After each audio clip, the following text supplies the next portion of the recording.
Hey guys, so papasok kami ng work today. Grabe, parang kailan lang yung sinasabi ko sa inyo. Papasok kami ng school.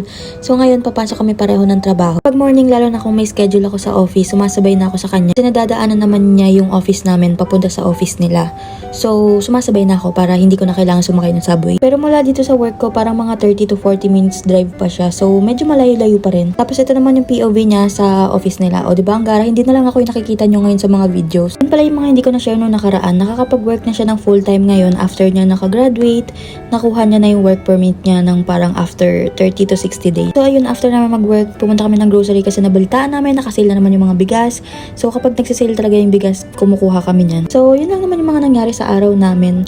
Bye! Hi guys! So this is a day in my life as a corporate girly dito sa Canada. So usually nakakarating ako ng work between 9 to 9:30 AM. Minsan inaabot ako ng 10 AM lalo na kapag galing ako dun sa isang office namin. Papasok lang naman ako ng office mga 2 to 3 days a week. Tapos yung ibang days naman work from home lang ako. Wala naman specific na binigay kung anong araw dapat pumapasok. Pero usually pumapasok ako kung kailan nandito din yung mga ka-teammates ko. Pero ang iksi pala ng video na to kasi wala naman ako masyadong na videohan ng araw na to. Anyway, Friday nga pala nung araw na to at maaga ako umuwi dahil meron silang tinatawag na summer hours dito wherein pwede kami umuwi ng 2 hours early every Friday. O diba bongga? So yun lang! Hi guys! So papasok ako ng work ngayon at habang naghihintay ako kay Angelo, magbabag grade muna ako. Kahit wala naman nagtatanong pero ito yung work bag ko.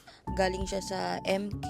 Yung pangharabas ko na siya na pang trabaho. Dati yung laman nito sobrang dami pero since nakakapag-work from home na ako ngayon, hindi na ganun karami yung dinadala ko. So, mayroon tayong laptop, water bottle, charger ng phone para nakakapag-charge ako sa desk ko, yung mouse ng laptop ko, lotion, cellphone, extra phone, yan yung pang data ko, mga lipstick.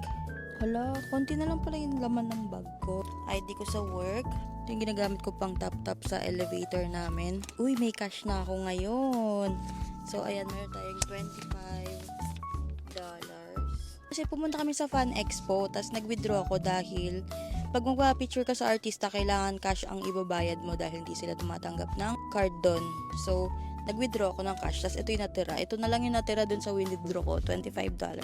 So, that's it lang pala. Wala na, yun lang pala talaga yung laman ng bag ko. Kala ko marami pa siyang laman. Bye!